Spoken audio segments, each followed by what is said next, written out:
저는 현재 키즈 카페를 운영하고 있는데요. 불과 3일 전 5살 정도 되는 아이가 18개월 아기를 폭행하는 장면을 목격했습니다. 깜짝 놀라 아이의 얼굴이 심하게 부어서 CCTV를 돌려보니 5살 아이가 아기를 들어올려 던지고 폭행하는 장면이 확인이 됐는데요.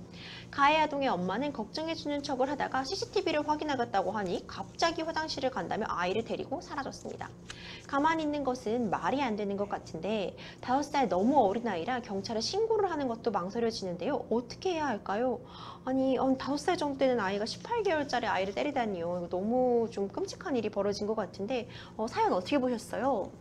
예, 그 5살짜리가 이렇게 자기 자녀를 때리고 폭행하고 갑자기 또 가해 어머니도 사라졌기 때문에 이거를 내가 어떻게 해야 되나 이렇게 대처가 좀 난감할 상황입니다. 지금 가해자가 너무 어린 아이예요. 5살짜리 맞습니다. 아기인데 예. 처벌을 할 수는 없겠지만 어떻게 한 방법이 있을까요? 예, 지금 형법상 14세 미만자는 처벌되지 않고 또 만 10세 이상에서 14세 미만은 또 촉법소년에서도 소년법으로 처벌하지도 못합니다. 그렇기 때문에 지금 같은 경우에는 5살 어린아이한테 형사적으로 할 수 있는 것은 없습니다.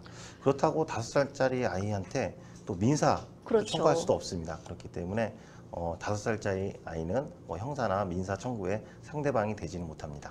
네, 변호사님 말씀해 주신 것처럼 그럼 결국 부모에게 어떤 책임을 묻는 방법밖에 없을 것 같은데요. 아이를 데리고 도망간 부모에게는 어떤 책임 물어볼 수 있을까요? 예, 그 가해 아동의 부모님한테는 가해 아동이 폭행할 수 있도록 그렇게 관리 감독을 하지 못한 점을 물어서 손해배상 책임을 물을 수 있습니다. 지금 같은 경우에 치료비나 그다음에 만약 정식적인 위자료가 있다면 위자료 청구를 같이 함께 할 수 있습니다. 위자료 청구까지 가능할 수 있는 그런 상황으로 보고 계시군요. 결국 소송을 하려면 변호사님 증거 싸움이잖아요. 예. 이런 부분에 대한 증거가 마련이 되어야 될 것 같은데요. 피해자가 이제 그 가해자 아이의 부모에게 민사적인 청구, 위자료 청구까지 다 피해적인 보상을 받으시려면 어떤 준비가 필요할까요?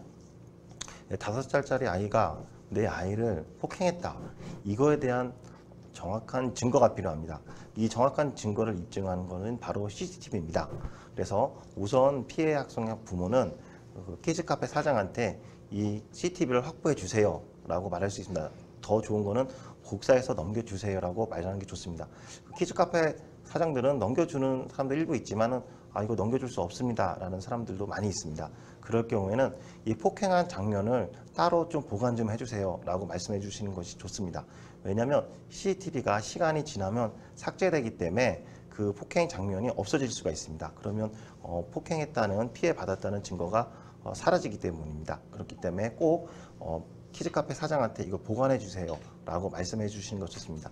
그리고 또 나아가서 경찰관한테 협조를 구하는 것도 좋습니다. 경찰관한테 우리 아이가 폭행을 당했으니까는 이 CCTV를 확보하기 위해서 경찰관이 키즈카페 사장을 찾아가서 이거를 CCTV를 확보해 주세요 라고 말하는 것도 좋습니다.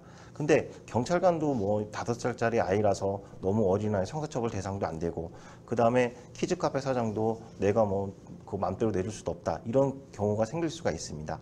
그럴 경우에는 법원에 증거 보존 신청을 할 수가 있습니다. CCTV를 증거 보존 신청할 수 있는데 이 증거 보존 신청은 CCTV 영상을 나한테 보여주십시오 라는 법원에 신청하는 겁니다. 이 CCTV 증거 보존 신청을 통해서 확보할 수도 있습니다.